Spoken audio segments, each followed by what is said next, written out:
Salam semua yang dikasihi Tuhan Yesus Kristus. Hari ini hari Jumat tanggal 7 Agustus 2026. Kita sampai kepada pembahasan seminggu bersama Ratu Wasti hari yang ke-7 atau hari yang terakhir dengan judul renungan antara Wasti dan Ester. Firman Tuhan kami ambil dari kitab Amsal pasal yang ke-14 ayat yang pertama, demikian bunyi firman Tuhan. Perempuan yang bijak mendirikan rumahnya, tetapi yang bodoh meruntuhkannya dengan tangannya sendiri. Wasti dan Ester adalah dua wanita yang menjadi tokoh dalam kitab Ester. Keduanya memainkan peran penting dalam rencana pemeliharaan Allah untuk melindungi umatnya. Ketika kita membandingkan kehidupan kedua tokoh dalam kitab suci ini, meskipun yang satu hanya muncul di beberapa bab dan yang lainnya adalah tokoh utama dalam kitab Ester, ada pelajaran berharga yang dapat dipetik dari gaya hidup mereka. Secara detail kita bisa membandingkan antara kedua tokoh wanita ini sebagai berikut. Persamaan, posisi, dan peran. Keduanya adalah Ratu Persia, menikah dengan raja yang sama dalam waktu yang berbeda, yaitu Raja Ahasweros. Kecantikan dan status, keduanya terkenal karena kecantikan mereka dan dipilih karena penampilan mereka.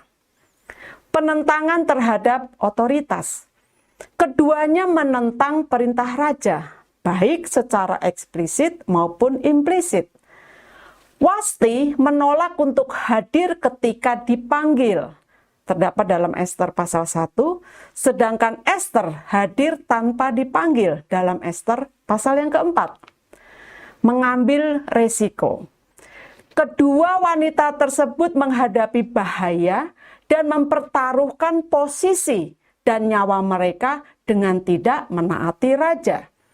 Perbedaan, kepribadian dan pendekatan. Wasti mandiri dan tegas. Dia langsung mengatakan tidak untuk diperlakukan sebagai objek, memprioritaskan martabatnya di atas mahkotanya. Ester awalnya pasif, penurut, dan patuh. Digambarkan sebagai yang lemah daripada bertindak atas namanya sendiri. Penggunaan strategi. Pembangkangan Wasti bersifat impulsif dan terbuka yang mengakibatkan pengusirannya. Keberanian Ester bersifat strategis dan tenang. Dia menyembunyikan identitasnya, berpuasa, dan menggunakan pesta untuk mempengaruhi raja. Sistem pendukung. Wasti tidak memiliki penasehat untuk membimbingnya. Ester memiliki sepupunya yang bernama Mordekai untuk menasehatinya, memastikan dia mematuhi protokol. Tujuan. Tindakan Wasti bersifat pribadi, berfokus pada harga diri. Tindakan Ester bersifat komunal, berfokus pada penyelamatan bangsanya.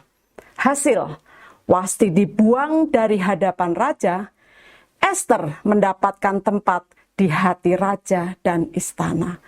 Demikian juga dengan kita. Pasti ada yang sama dengan orang lain, tetapi ada juga yang berbeda, baik dalam sifat maupun sikap hidup, dalam ide maupun keputusan, dan dalam respon terhadap keadaan. Pelajaran penting bagi kita adalah, pertama, ambil semua yang positif dari persamaan dan perbedaan itu. Jangan ditonjolkan. Kalau perlu, dibuang hal-hal yang negatif dari persamaan dan perbedaan tersebut. Yang kedua, jangan pernah memaksakan perbedaan untuk menjadi sama. Tangan tidak bisa dipaksa untuk menjadi kaki, dan sebaliknya. Yang ketiga, mengembangkan ciri khas masing-masing tanpa merugikan atau menyakiti yang lain. Yang keempat, memadukan perbedaan yang ada untuk perkembangan bersama dan untuk kemuliaan Tuhan. Betapa indah terdengar di telinga kita karena suara 1, 2, 3, dan 4 berpadu secara harmonis dalam sebuah kor atau paduan suara. Kata-kata bijak. Yang penting bukan persamaan atau perbedaan, tetapi mengambil hal-hal positif dari persamaan dan perbedaan itu. Bapak Ibu, mari kita berdoa. Tuhan, mampukan aku untuk menghargai perbedaan dalam kelompokku dan memadukannya secara harmonis, sehingga terlihat indah di hadapan sesamaku. Dalam nama Tuhan Yesus aku berdoa dan bersyukur. Amin. Puji Tuhan, kami berharap renungan seminggu bersama Ratu Wasti menjadi berkat bagi kita semua. Tuhan Yesus memberkati. Amin.